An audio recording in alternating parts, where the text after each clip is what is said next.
Bonjour les étudiants de micro-ondes. Donc on est là pour le premier épisode de la saison de Culturbulence. Donc moi Yasmine, je vais parler de En Place. Moi, Mathis, je vais avoir beaucoup d'interrogations sur la culture dans le monde aujourd'hui. Et moi, Adrien, je vais vous présenter l'adaptation du garçon au pyjama rayé. Et pour finir, je vais vous parler des manhwas, peut-être la nouvelle génération de manga, on va voir.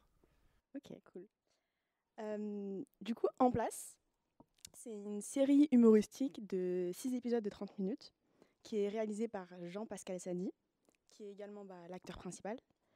Et tout simplement, la série, elle raconte le parcours de Stéphane Blé, qui est un éducateur de quartier et qui devient, un peu par hasard, candidat à l'élection présidentielle. Donc on va le suivre, lui et son équipe de campagne, qui est extrêmement bancale, dans la course au présidentielle, donc à la fois les plateaux télé, la course au parrainage, les permanences, les déplacements dans la campagne, ses difficultés aussi avec les autres candidats. Et à la fin, on le suit dans son quotidien, donc dans sa réalité dans un quartier populaire. Donc son quotidien avec sa famille, ses amis, la police, les dealers et également son parcours de FIV, donc fécondation in vitro, de sa femme du coup. Et finalement, en fait, dans la série, on se pose une question. Est-ce que la France est prête pour avoir un président noir qui, en plus, vient d'un quartier populaire? Et il n'y a pas forcément de réponse à la question, et la série tente pas de répondre forcément à la question. Mais il y a une morale, c'est que tout est possible, qu'il faut y croire et qu'il faut oser. Donc ça marche. Et la série, elle fonctionne pour plusieurs raisons. Déjà parce que c'est drôle et que du coup la fiction politique, elle n'est pas lassante et ça devient surtout divertissant. Et la deuxième raison, c'est que pour la première fois en France, il y a des nouveaux modèles. Donc il y avait une représentation avec la possibilité d'un président noir. Ça existait déjà outre-Atlantique et je crois pas que ça existait en France. Donc voilà, la série, elle est pas parfaite. Il y a quelques ratés, mais c'est drôle, c'est intelligent. Le cast, il est hyper bien. On retrouve plein d'humoristes comme Fari, Fadjili Camara, Panayotis Pasco. Il y a aussi Marina Foïs et d'autres. Et la playlist, elle est hyper bien. Elle est même dispo sur Spotify. Donc moi, je conseille cette série qui est dispo sur Netflix depuis quelques jours déjà. Je suis totalement d'accord. Ouais, franchement, ça donne envie d'aller regarder, tu vois. Très bonne série, je l'ai vue aussi, elle est incroyable. Allez, moi du coup, ça va être un thème un peu plus philosophique, entre guillemets. Du coup, je suis parti. À la base, je vais faire une chronique sur le son Alright de Kendrick Lamar. En fait, j'ai vu à quel point ce son a impacté la culture populaire, que ce soit aux États-Unis, même dans dans le monde entier, parce qu'il a sorti ce son en 2015. Euh, Justement, son We Gonna Be Alright, ce son et ses paroles ont impacté énormément de manifestations, de gens. Ça a touché profondément des gens dans tous les États-Unis. Mais je me posais beaucoup de questions sur à quel point la culture populaire pouvait toucher les gens. C'est pas forcément euh, dans les engagements qu'elle touche, mais sur le point personnel aussi. Il y a par exemple des fans de Exectentation ou Kid Cudi qui ont dit qu'ils allaient beaucoup mieux grâce à leurs albums, que ce soit Seventeen ou Man of the Moon de Kid Cudi. C'était même une sorte de thérapie pour certains. Et du coup, je pense que cette culture populaire peut être quelque chose de hyper intéressant et profond pour les gens. Il y a d'autres éléments de la culture populaire qui sont hyper impactants, des répliques de films, des personnages de séries qui influencent des façons de penser. Mais je me demandais à quel point est-ce que ça influence les gens et est-ce que ça restait pas en surface pour la plupart des gens. Est-ce qu'on est marqué une heure, un jour, une semaine, ensuite peut-être qu'on oublie dans la majorité des cas. Enfin, est-ce que c'est plus important d'être marqué par un seul livre ou bien est-ce que c'est plus important d'être marqué un petit peu par toutes les œuvres qu'on regarde? Ça, je sais pas. Je parle de culture populaire aussi, en opposition à la culture plus érudite.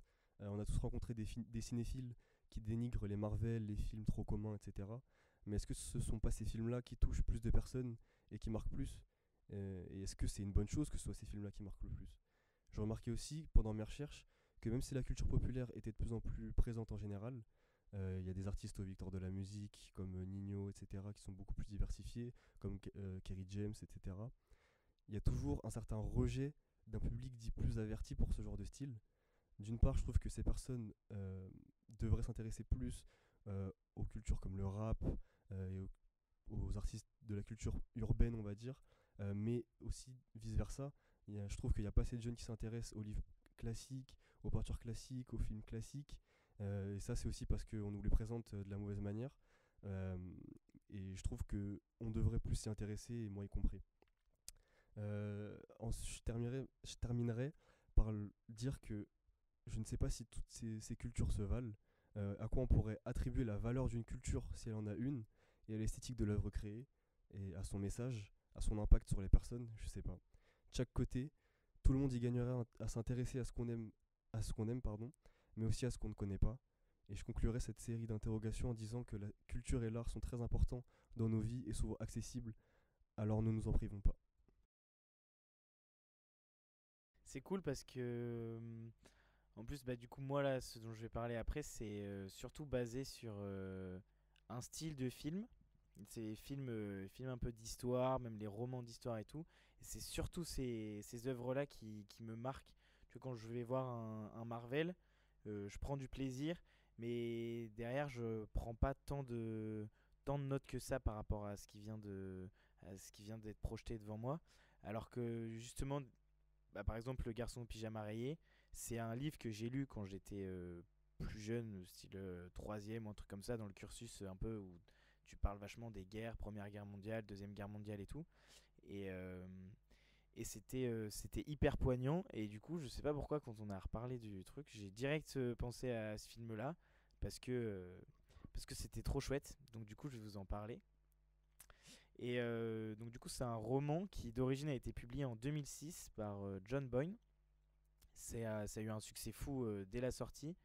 Plus de 6 millions de ventes en quelques jours, immédiatement primé comme numéro 1 de la New York Times Bestseller List et tout ça. Donc ça a fait pas mal parler. Et aujourd'hui, donc, il a été adapté hyper rapidement par Mark Herman en 2008, donc 2 ans après sa parution. Et là, moi, je l'ai vu il y a 3 jours sur le catalogue Canal+. Donc faites-vous plaisir parce que c'est un chouette film. Et Mark Herman, donc du coup, c'est un réalisateur qui a achevé sa carrière du coup avec ce film-là. Et il a fait beaucoup de films un peu engagés sur différentes causes tout au long de sa carrière un peu. Donc ce film-là particulièrement, il relève de tout ce qui est déportation, du nazisme, voilà. Et il en a fait d'autres qui ont été primés, par exemple Les Virtuoses. Ça a eu un César. Et donc là, ça parlait plus du travail ouvrier, etc. Des mineurs qui ont travaillé dans des conditions assez insalubres et assez infâmes. Donc du coup, j'ai fait le choix de parler de ce film parce que c'est une histoire qui donc m'a profondément touché. Et j'avais souvenir d'un livre poignant et que j'avais dévoré à l'époque. Et donc c'est vachement centralisé autour de la déportation des juifs pendant la guerre, de la propagande un peu du nazisme, un peu des enluminures et de faire croire un peu à la population allemande que c'était un peu la belle vie dans les camps, quoi. Et aussi c'est un travail sur un peu du coup l'ignorance et la cupidité, que ce soit pour les enfants mais même pour d'autres gens, par exemple la femme du père du coup qui est un peu au centre de cette histoire là, qui se retrouve à être dirigeant du coup du centre d'extermination de Auschwitz. Elle était elle-même pas au courant de ce qui se passait à côté de chez elle. Donc en fait, dans l'histoire, on suit le parcours d'un petit garçon il s'appelle Bruno. Il est tout mignon et il est très jeune et il adore un peu tout ce qui est aventure et tout ça. Il a plein de copains en ville à Berlin et il se régale. Et donc bah, un jour, son père, qui est au grade des nazis, il est désigné pour aller diriger le camp d'Auschwitz. Et donc toute la famille part vivre à côté du camp. Mais donc comme c'est un peu un secret d'État ce qui est en train de se passer avec la déportation et tout ça, personne dans la famille est au courant de la présence de ce camp-là. Et donc du coup, Bruno, il est triste parce que du coup, il perd tous ses copains et il en cherche de nouveaux, sauf que il est un peu perdu. L'école, il l'a fait à la maison. Donc c'est un professeur qui vient faire cours à lui et sa sœur. Et c'est à ce moment-là qu'on voit déjà un peu cette propagande où le professeur il impose des lectures, où c'est des livres sur la belle Allemagne, etc. Il développe petit à petit une haine des juifs et tout. Et sa grande sœur qui a 12 ans, elle y accroche dur comme fer, donc elle devient hyper avec des mots hyper durs envers les juifs. Et lui, ce petit garçon, il comprend pas très bien parce que déjà il sait pas pourquoi on parle des juifs comme ça. Et en plus, personne sait que lui, c'est un petit aventurier et qu'il s'est fait un copain du coup de l'autre côté du grillage qui est juif. Et donc lui, il s'amuse bien, il lui ramène des sandwichs, etc. Et il lit une histoire d'amitié avec ce petit enfant juif. Et, euh, et voilà, donc je raconterai pas l'histoire à la fin parce que je vous invite grandement à aller voir ce qui s'y passe. Mais donc pour revenir un peu sur l'esprit du film et pourquoi ça m'a donné envie d'en parler, c'est simplement parce que c'est à nouveau donneur de leçons aussi un peu sur ce qu'on est en capacité de lire et de tout ce qu'on a pu un peu apprendre à l'école et tout ça par rapport à cette période-là qui est quand même assez traumatisante. Et donc voilà. Donc si vous êtes amateur des histoires de guerre, de films poignants et de tout ce qui bouleverse un peu, je vous le recommande. Bah, franchement, c'est un super témoignage. Enfin, j'adore le côté parce que tu en as vraiment parlé avec passion là pour le coup. Et le fait d'en parler avec passion, ça m'a grave. Enfin, j'ai pu grave m'imaginer en fait ce qui s'était passé dans ce film et même comment un peu, enfin, essayer un peu de me mettre aussi à ta place. J'ai bien envie d'aller le regarder et je le recommande aussi à tous nos auditeurs. Après, je sais pas si on a fait exprès. On n'a pas fait exprès en vrai. Mais il y a, t'as eu ce côté un peu afro, ce côté où tu, enfin, je essaie de le faire rentrer, hein. J'essaie vraiment de le faire rentrer pour le coup. Mais on a aussi Matisse qui est avec la pop américaine, donc on a tout ce côté latino, tout ce côté américain. Avec AD, on a ce côté européen, et ben moi je vais vous emmener en Asie. Donc on a fait un peu ce tour du monde avec ce Culturbulence. C'est aussi le propre du Culturbulence, c'est de vous faire un peu tout découvrir. Alors aujourd'hui, je voulais parler aussi d'une de mes passions, comme Adrien. On parle toujours enfin, là où on parle le mieux, c'est de nos passions. Donc je vais vous parler des manhwas.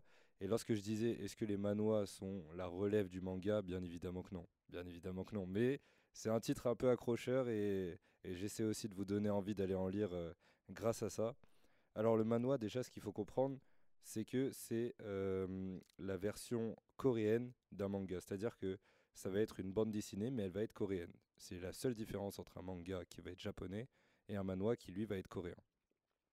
Le manhwa, il va se distinguer par énormément de points, comme par exemple le fait que ça va être en couleur. C'est par exemple une chose qu'on ne retrouve pas dans le manga japonais, et c'est beaucoup plus récent, le manhwa. Le manhwa, il s'est aussi distingué depuis quelques années grâce à une trame qui va être très tournée pour les jeunes adolescents, avec un personnage principal qui va être dans la plupart du temps, quasiment 99% du temps, qui va être super fort par rapport à son univers. Et on va un peu suivre les aventures de ce personnage qui de base était très faible et qui grâce à un événement va devenir super puissant.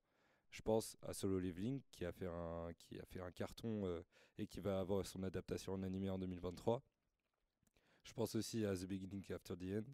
Je pense aussi à Overgeared. Et tout ça, c'est des manhwas finalement qui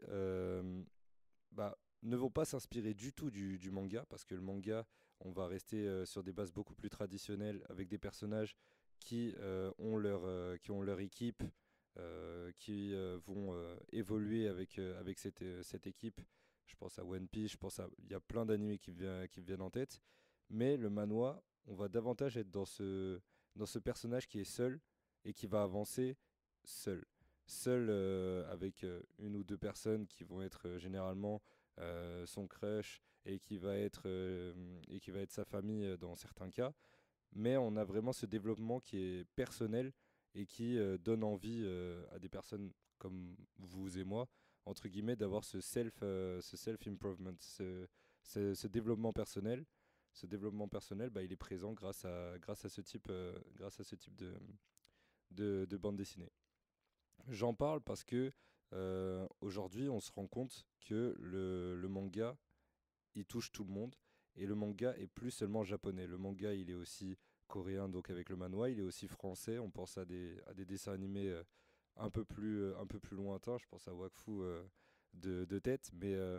Mais voilà, on a ce développement de la culture japonaise qui s'est transmise en Asie, avec aussi en Chine, avec The Demon King, qui est aussi un animé qui est disponible sur Voir Anime, très bon animé aussi sur Netflix.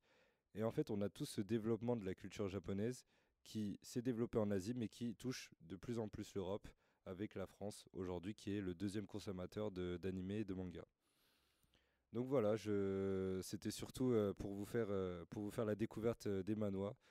J'aimerais aussi que vous puissiez aller en lire. Vous pouvez mettre Solo Leveling Scan en VF et vous allez avoir les scans qui vont apparaître.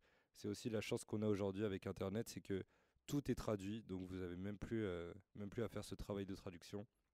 Vous pouvez aller regarder Solo Leveling, The Beginning After the End aussi, c'est incroyable, et Overgeared, c'est mes 3 recommandations. Donc voilà, allez kiffer, et j'espère que vous penserez à moi lorsque vous allez kiffer tout ça. Merci à tous. C'était nos recommandations pour le mois de janvier. Et à très vite.